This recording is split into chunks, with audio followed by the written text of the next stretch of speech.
Dozens of lives suspended in 20 floors of concrete.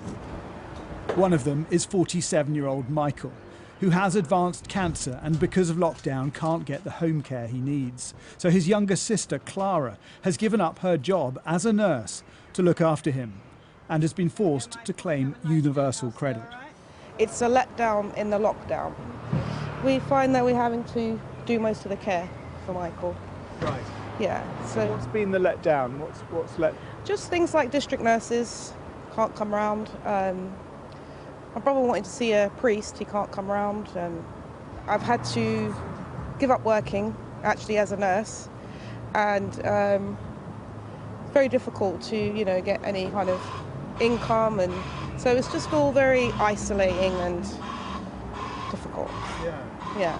So you are a nurse, working in a hospital? Yeah. You can't do that because you haven't to look after your brother? Yeah, I mean, I feel bad for my colleagues because they're fighting really hard, and I wish I could be with them, but it's a risk because he's immunosuppressed. COVID-19 doesn't discriminate between people, but lockdown does. You can see we haven't got much storage. Susan lives with her husband, 3 children, 2 of them autistic, in a 1-bedroom flat. And we have the bedroom. In these cramped conditions, the virus has spread to each member of the family.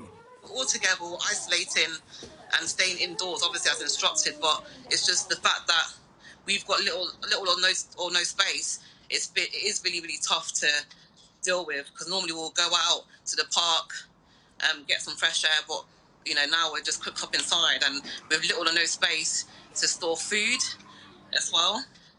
That's another challenge. I don't need a lot, I bought them anyway.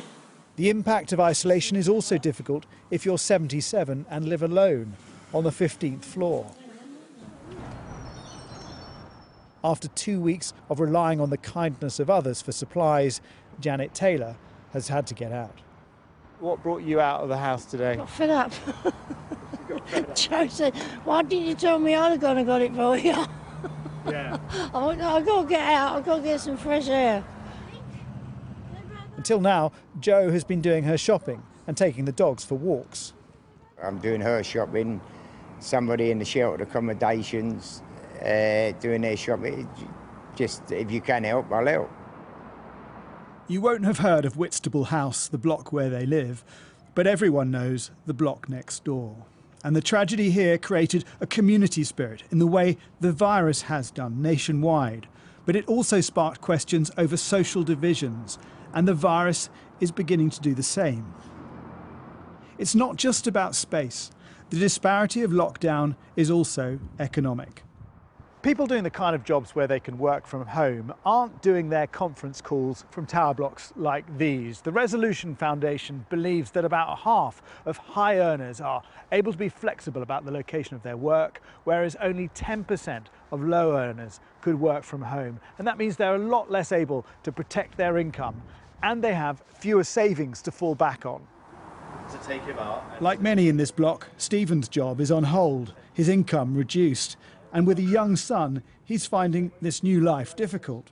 Without bouncing off the walls, the only thing you could do is take him, find an excuse to go out now and again.